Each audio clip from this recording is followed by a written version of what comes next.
Hello అందరికీ welcome back to my channel. Shloka Anirudh ఏంటి అవిసె గింజలు ఎండుమిర్చి ఎల్లిపాయలు చూపిస్తుంది అనుకుంటున్నారా? సో ఈరోజు ఏంటి వీడియో అంటే మీ అందరి కోసం అవిసె గింజల పొడి ఎలా చేసుకోవాలో వీడియో తీస్తున్నానండి. సో వీడియో మొత్తం చూసేయండి. ముందుగా అవిసె గింజల పొడికి కావాల్సినవి అవిసె గింజలు అండ్ ఎండుమిర్చి అండ్ ఎల్లిపాయలు, మనకు టేస్ట్కి సరిపడా చింతపండు, సో ఇంకా ఉప్పు, ఇవి ఉండాలండి.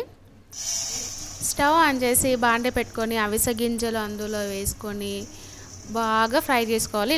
హై ఫ్లేమ్లో కాదు, లో ఫ్లేమ్లో మెల్లగా ఫ్రై చేసుకోవాలి. ఎందుకంటే అవి కొంచెం పచ్చి పచ్చి ఉంటాయి కాబట్టి మెల్లగా కొద్దిగా కొంచెం టైం అయినా పర్లేదు కానీ మెల్లిగా ఫ్రై చేసుకోవాలి. అవి సౌండ్ వస్తూ ఉంటాయి మనం ఫ్రై చేస్తుంటే.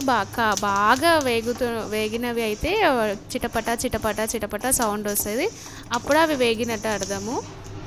చూడండి, ఇప్పుడు మీకు సౌండ్ తెలుస్తుంది. బాగా వేగినప్పుడు అవి చిట్లుతూ ఉంటాయి. చూడండి, ఇక్కడ సౌండ్ వస్తుంది.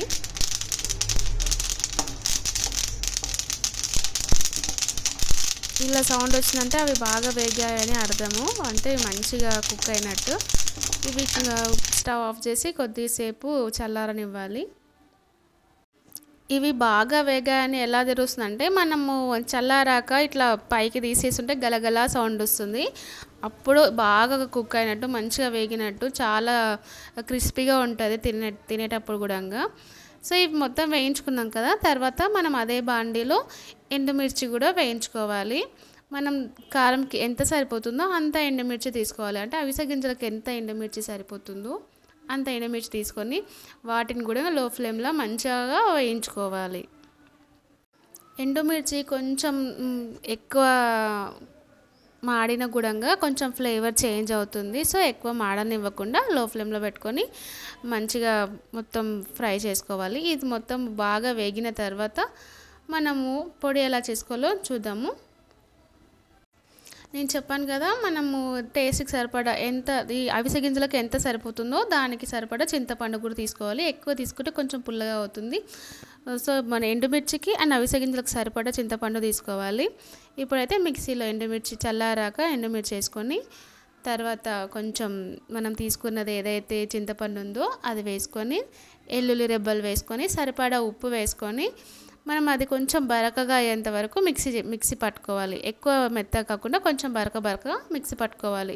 సో నేను ఇక్కడ చూపించాను ఉప్పు వేసినది, కొంచెం వీడియోలో కనిపిస్తుంది కదా, ఇలా బరకగా వేసుకున్న తర్వాత అప్పుడు అవిసె గింజలు వేసుకోవాలి మిక్సీలో.